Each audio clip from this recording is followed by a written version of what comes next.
Bonjour tout le monde, c'est Flambeau et aujourd'hui nous allons parler d'un jeu qui est sorti la semaine dernière. Nous allons parler de Ghost of Yotei. Sorti sur PlayStation 5, Ghost of Yotei est une exclusivité PlayStation. Ghost of Yotei est un jeu qui est énormément attendu par les fans car il est la suite de Ghost of Tsushima. Enfin, la suite, oui et non. C'est la suite, mais pas vraiment. Ghost of Yotei se déroule sur l'île de Ezo, au Japon, au nord du Japon. Nous incarnons le personnage de Hatsu, qui est une fille de forgeron, qui a vécu un drame familial. Lorsqu'elle était jeune, son père et sa mère sont morts. Son frère a été tué également par Saito, le chef des 6 de Yotei, qui a pour but de conquérir Ezo, de se faire un nom pour pouvoir ensuite espérer prendre possession du Japon. Saito est l'antagoniste principal du jeu. Il a sous sa coupe plusieurs personnes qui portent des masques. Il y a le serpent, l'oni, l'araignée, le dragon et le kitsune. Le but de la quête de Hatsu est de venger la mort de sa famille, en éliminant Saito et en éliminant les 6 de Yotei. Pour ce faire, elle va avoir besoin de son arme, son katana. Katana Juju. C'est l'un des meilleurs katanas forgés par son père de son vivant. C'est avec cette arme qu'elle veut et qu'elle souhaite prendre sa revanche et en éliminant les 6 de Yotei. Bon, voilà, un petit peu le synopsis. Là, on va se focaliser plus sur le côté gameplay. Et bien côté gameplay, sans me tromper, ça ressemble énormément à Ghost of Tsushima. Bien évidemment, Ghost of Tsushima a mis un cran assez haut niveau gameplay. C'est un jeu prenant, les combats sont prenants. C'est pas du tout un jeu qui est assez répétitif. Qui n'est pas répétitif, voilà. C'est un jeu qui, entre chaque combat, ça va être un peu différent. Dans Tsushima, grâce aux postures, voilà, plusieurs postures. Là, pas du tout. C'est des armes totalement différentes. Certaines armes vont être mieux pour affronter des ennemis avec des épées. Certaines armes vont être mieux pour affronter des ennemis avec des boucliers dans Ghost of Yotei. Au début de vidéo, j'ai dit c'était pas réellement la suite de Ghost of Tsushima, car tout simplement, le jeu se passe plusieurs siècles après Ghost of Tsushima, donc les deux ne sont pas liés par l'histoire. Ils se ressemblent fortement niveau gameplay, niveau ambiance, mais niveau histoire, ça n'a rien à voir. D'accord, voilà. Alors, donc comme je dis, on joue Hatsu, qui est une fille de forgeron. J'ai vu beaucoup de commentaires sur les réseaux sociaux qui disent oui, mais dans Ghost of Yotei, on joue en samouraï. Absolument pas. Au début de jeu, en tout cas, moi où j'en suis, Hatsu n'est absolument pas un samouraï. Ça, c'est quelque chose qu'il faut comprendre. C'est une ronin. Une ronin, c'est un personnage qui va vivre grâce à ses activités dans la vie de tous les jours. Donc, pour elle, on est dans les gens dans la vie. On est dans les gens en se baladant. Voilà, voilà, j'ai perdu mon fils, est-ce que c'est possible de m'aider à le retrouver? Oh, je me fais attaquer, voilà, des trucs comme ça. Également, c'est une chasseuse de primes. Elle va beaucoup, ça c'est un truc, je crois qu'il n'était pas dans Ghost of Tsushima, en tout cas j'en ai pas le souvenir, où en gros, elle va complètement, elle va chasser d'autres ronins pour la prime. Voilà. Voilà, c'est comme ça qu'elle va réussir à vivre en chassant les primes, en chassant les gens et en étant payé pour ça, en aidant les gens bien évidemment. Voilà. Voilà. Mais ce n'est absolument pas un samouraï. C'est pas du tout comme Ghost of Tsushima, ça ressemble au niveau gameplay, mais dans l'histoire elle est totalement différente. Ça c'est quelque chose. Dans Ghost of Tsushima, on suit plutôt une quête de, pas de vengeance, mais de reconquête. T'as été défait, t'as perdu ton territoire. Dans Ghost of Tsushima, le but c'est de rechasser le Khan pour récupérer le territoire, pour récupérer l'île de Tsushima. Dans Ezo, c'est absolument pas ça. L'île est sous contrôle de Saito, le chef des 6 de Yotei, mais c'est pas du tout dans l'objectif de reconquérir l'île. Ça, c'est pas du tout dans la tête de Hatsu. C'est vraiment Elle, son but vraiment, c'est de venger la mort de sa famille, son père, de sa mère et de son frère jumeau. Voilà, c'est ça vraiment son but, et pas du tout de reconquérir l'île des eaux. C'est pas secondaire, c'est un objectif secondaire. En vacances Seito, tu sais très bien qu'en vacances Seito, l'île ne sera plus sous la joug d'un tyran et redeviendra une île qui sera ouverte à tout le monde.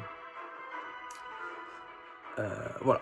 Donc, on ne joue pas du tout un samouraï. Il n'y a pas du tout le conflit intérieur qui était présent dans Ghost of Tsushima. Tout au long de Ghost of Tsushima, on voit Jin Sakai jusqu'à un certain niveau. Un combat intérieur, une sorte de combat intérieur entre ses idéaux et ce qu'il doit faire. Tout au long de l'œuvre, c'est ok, d'accord, je fais ça. Je suis le fantôme de Tsushima, mais c'est que temporaire.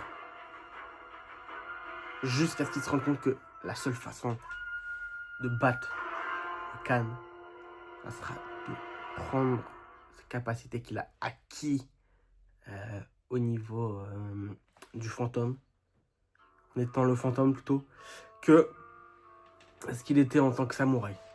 Un combattant avec honneur, qui n'attaque pas dans le dos, qui face à face. Voilà, quand tu es tout seul face à un camp, tu peux pas. Là, dans Ghost of Tsushima, il n'y a pas du tout ça. Il n'y a pas du tout le combat intérieur. C'est vraiment... tu suis le personnage de Atsu. Et voilà. T'as pas du tout le combat intérieur entre elle et sa partie avec honneur. Voilà. Donc, actuellement, sur Ghost of Tsushima, j'en suis à 20 heures de jeu. Le jeu est assez complet. Il y a beaucoup de choses à faire. Ça, c'est très intéressant. Beaucoup de choses à faire. Moi, mon objectif, ça sera d'aller chercher le trophée platine. Voilà. Donc, faire tous les quêtes annexes, ramasser tous les collectifs, faire toutes les activités annexes. Ça, c'est le truc que je vais faire. J'ai fait le platine de Ghost of Tsushima que j'ai adoré faire. Ghost of Tsushima, je suis à 20 heures de jeu. Franchement, je me lasse pas. Au contraire, c'est ça qui est inquiétant, c'est que je n'arrive pas à m'arrêter. Je suis trop dedans. Voilà, je suis à fond dedans. Après, voilà. La culture japonaise, c'est une culture que j'adore énormément. Donc, on va plonger dans Ghost of Tsushima. Comme vous pouvez voir derrière, il y a la soundtrack officielle. C'est des musiques que vous pouvez entendre dans le jeu et je les trouve tout simplement exceptionnelles. Elles sont magnifiques, elles sont d'une beauté. Ça te plonge dans l'ambiance folle. Les graphismes de Ghost of Tsushima sont exceptionnellement beaux. Quand tu arrives dans le jeu, tu arrives devant le mont Yoté. C'est juste après la mission d'introduction, juste après la première mission d'introduction. Tu arrives devant le mont Yoté, tu fais waouh. Ah ouais. Ok. C'est beau. Ah, c'est très beau. Franchement, c'est très beau. Les couleurs sont belles. Tout est beau. Les couleurs sont belles. L'ambiance du jeu est folle. Ça ressemble un petit peu à Ghost of Tsushima. Dans le fait que tu as certaines parties qui vont dépendre de la météo. Dans l'endroit où tu arrives de bas, ça sera plutôt un endroit normal, voilà, avec du soleil, un petit peu de pluie de temps en temps. Dans le nord de la map, ça sera un petit peu plus enneigé. La map est un petit peu plus petite. J'ai l'impression que Ghost of Tsushima, mais plus vaste. Je sais pas, c'est bizarre, mais j'ai l'impression qu'elle est plus petite. Quand tu la vois, quand tu ouvres le menu de la carte. Mais j'ai pas l'impression qu'elle soit réellement plus petite. Après, voilà. J'ai l'impression qu'elle est plus petite sans non plus l'être trop. Donc, voilà. C'est vraiment... ça sera vraiment subjectif. Après, c'est peut-être tant mieux que la map n'est pas aussi grande que celle de Ghost of Tsushima. Voilà, parce que Ghost of Tsushima était vide. Je pense qu'ils se sont vraiment rapprochés de l'île, en fait. Tu vois, de l'île dans la réalité pour faire la map. Donc, elle va suivre les contours géographiques, peut-être. Je sais pas, il faudrait que je regarde. Mais voilà. Si je devais donner une note à Ghost of Tsushima, et bah, je pense que je lui mettrais un bon 9 sur 10. Voilà, c'est un très bon jeu. Mais voilà, c'est un très très bon jeu. C'est un très bon jeu de Sucker Punch. C'est une très belle suite à Ghost of Tsushima. Même si je pense que il n'atteindra pas pour moi le niveau de Ghost of Tsushima. Tout simplement parce que j'ai adoré Ghost of Tsushima. J'ai surtout adoré Jin Sakai. Voilà, c'est incroyable comment Jin Sakai m'a bluffé. Mais le jeu est exceptionnel quand même, hein, d'accord. C'est pas pour autant. Ghost of Tsushima pour moi un 10. Okay, Ghost of Tsushima est un 10 sur 10. J'en ai très peu déjà à 10 sur 10. D'accord. Il fait partie de mon top 10 all time. Ça, c'est une réalité. Mais Ghost of Tsushima, il pourra s'en rapprocher. Il faudrait que je finisse le jeu, que je le platine le jeu. Et là, je pourrais donner mon avis sincère. Mais pour le moment, c'est un bon 9 sur 10. Le jeu n'est pas du tout répétitif. Toutes les missions sont très différentes. Tu fais un petit peu de tout. Tu vas secourir des personnes. Tu vas en chasser une autre.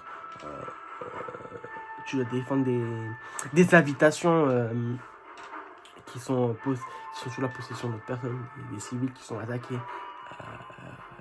Voilà. Même les collectibles sont un petit peu différents. Les collectibles, les activités annexes sont différentes. Il y en a des similaires. Les bambous, ils sont toujours. Les renards, ils sont toujours. Par contre, j'ai l'impression que t'as beaucoup moins. T'en as beaucoup moins. C'est peut-être gentil, mais t'en as beaucoup moins. Ça, c'est super intéressant, franchement. Ghost of Tsushima, c'était cool, t'en avais pas mal.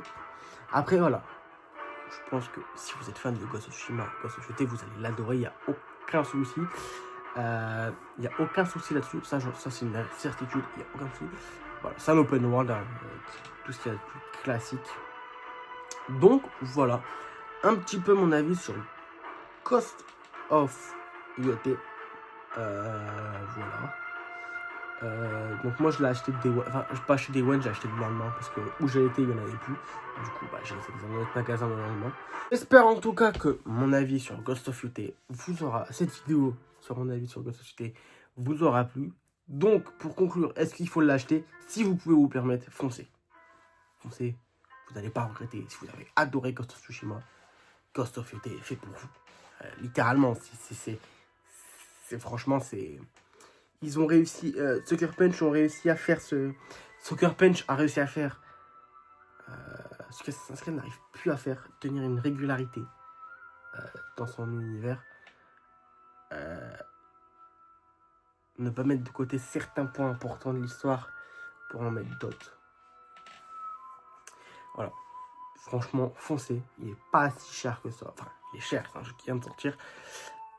Voilà. Mais franchement, foncez.